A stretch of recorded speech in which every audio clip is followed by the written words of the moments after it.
2024 के लोकसभा इलेक्शन में अयोध्या की सीट के बाद अगर कोई सबसे बड़ी हाईलाइट रहे तो वो हैं दो ऐसे लोग जो आज भी जेल में हैं, लेकिन जेल में रहते हुए इन्होंने न सिर्फ अपना इलेक्शन जीता बल्कि इनकी सीट पर लोगों ने इन्हें प्रचंड बहुमत दिया। ये नाम है अमृतपाल सिंह, जो कि पंजाब की खडूर साहब सीट से जीता, और इंजीनियर रशीद, जिसे कि कश्मीर की बारामूला की सीट पर लोगों ने जिताया। अमृतपाल सिंह एक खालिस्तानी सेपरेटिस्ट है और पिछले साल से जेल में बंद है, और रशीद कश्मीरी सेपरेटिस्ट है जो 2019 से दिल्ली की तिहाड़ जेल में बंद है। लेकिन जेल में रहकर चुनाव लड़ने वाले अमृतपाल या रशीद अकेले नहीं हैं। हमारे देश में सिलसिला काफी पहले से चला आ रहा है। आज मैं आपको बताऊंगा उन लोगों के बारे में जो पिछले 70 साल में जेल में रहते हुए सांसद बने। इसमें से कुछ पॉलिटिशियन थे और कुछ बाहुबली। साथ ही बताऊंगा उस माफिया के बारे में जो देश में पहली बार कोई सीट जीता था। कौन था वो और कैसे इन अपराधियों ने चुनाव जीते, आज के इस वीडियो में सब बताऊंगा। तो वीडियो को अंत तक जरूर देखिएगा, क्योंकि अपना इतिहास नहीं जानोगे तो खुद को कैसे पहचानोगे। अमृतपाल सिंह और इंजीनियर रशीद तो आज की कहानी है, लेकिन पॉलिटिक्स में क्रिमिनल्स की ये कहानी इंदिरा गांधी सरकार के टाइम से ही शुरू हो गई थी। लेकिन उस कहानी को शुरू करूं उससे पहले थोड़ा सा अमृतपाल और इंजीनियर रशीद के बारे में बात कर लेते हैं। इनका चैप्टर क्लोज करके हम इतिहास में जाएंगे।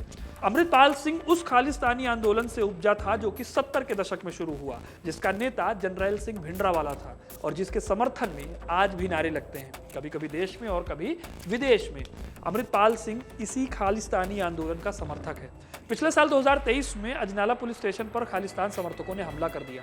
इस घटना का मास्टरमाइंड बताया गया अमृतपाल सिंह को। ये पहले से ही दीप सिद्धू की प्रो खालिस्तानी पार्टी के साथ जुड़ा हुआ था। फिर बहुत मशक्कत के बाद इसे गिरफ्तार किया गया और असम की जेल में भेज दिया गया। यहीं से उसने चुनाव लड़ा और करीब 2 लाख वोटों से जीत भी गया। ठीक ऐसे ही कश्मीर की बारामूला सीट से रशीद इंजीनियर ने चुनाव जीता, वो भी 2 लाख से भी ज्यादा वोटों से। आतंकी फंडिंग के मामले में यूएपीए के तहत दिल्ली की तिहाड़ जेल में ये बंद है। वो अवामी इत्तेहाद पार्टी का अध्यक्ष रहा है और वो 2 बार विधायक भी रहा है। वैसे जेल में रहकर चुनाव लड़ने की कहानी की शुरुआत होती है 70 के दशक से। सबसे पहले जॉर्ज फर्नांडिस ने कांग्रेस को जेल में रहते हुए हराया था। वैसे जॉर्ज फर्नांडिस कोई अपराधी नहीं थे, बल्कि कद्दावर ट्रेड यूनियनिस्ट थे। इंदिरा गांधी ने जो इमरजेंसी लगाई थी उसके खिलाफ खड़े होने वाले नेताओं में ये बड़ा चेहरा था। मानवीय अधिकार का मामले में मैं तो बहुत ही सख्त आदमी हूँ और जहाँ भी उसका उल्लंघन होगा वहाँ मैं जाता हूँ। अब इंदिरा गांधी ने इमरजेंसी के दौरान कई नेताओं को जेल में डाला था और इन्हीं में से एक थे जॉर्ज। इन्हें जून 1976 में गिरफ्तार किया गया था इस आरोप में कि इन्होंने गवर्नमेंट इंस्टीट्यूशंस को उड़ाने के लिए डायनामाइट खरीदा है। फिर 1 साल तक वो जेल में ही रहे और जनवरी 1977 में इलेक्शन का अनाउंसमेंट हो गया। पहले तो वो चुनाव लड़ना नहीं चाहते थे, लेकिन फिर इंदिरा सरकार के खिलाफ जनता पार्टी का गठन हुआ और जॉर्ज को बिहार से चुनाव लड़ने के लिए चुना गया।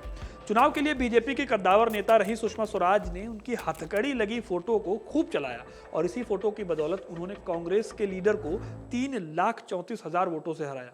बाद में जॉर्ज देश के रक्षा मंत्री भी बने।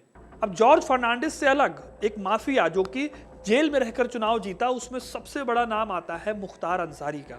इसी साल मुख्तार अंसारी की मौत भी हो चुकी है, लेकिन 90 के दशक में मुख्तार का खौफ हुआ करता था।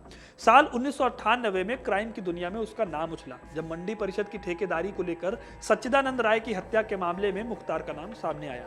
इस केस में वो गिरफ्तार भी हुआ, लेकिन उसका तुर्रा यह था कि 1996 में जेल में रहते हुए ही उसने कांशीराम और मायावती की पार्टी बीएसपी के टिकट पर मऊ जिले में एमएलए का चुनाव जीत लिया। इस तरह से यूपी में हरिशंकर तिवारी के बाद एक और माफिया मुख्तार अंसारी की भी पॉलिटिक्स में एंट्री हुई।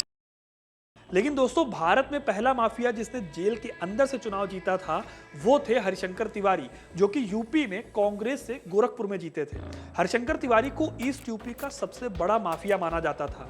गोरखपुर में ऑर्गेनाइज्ड क्राइम की शुरुआत करने का सूत्रधार यही माने जाते थे। उत्तर प्रदेश में 80 के दशक से ही क्राइम और क्राइम की पॉलिटिक्स में एंट्री हो चुकी थी और इस गठजोड़ का पहला फायदा मिला था हरिशंकर तिवारी को। 1982 में चुनाव जीतने के बाद 1997 में ये कल्याण सिंह की सरकार में मंत्री भी रहे और ये पहले डॉन थे जो मंत्री भी बने थे।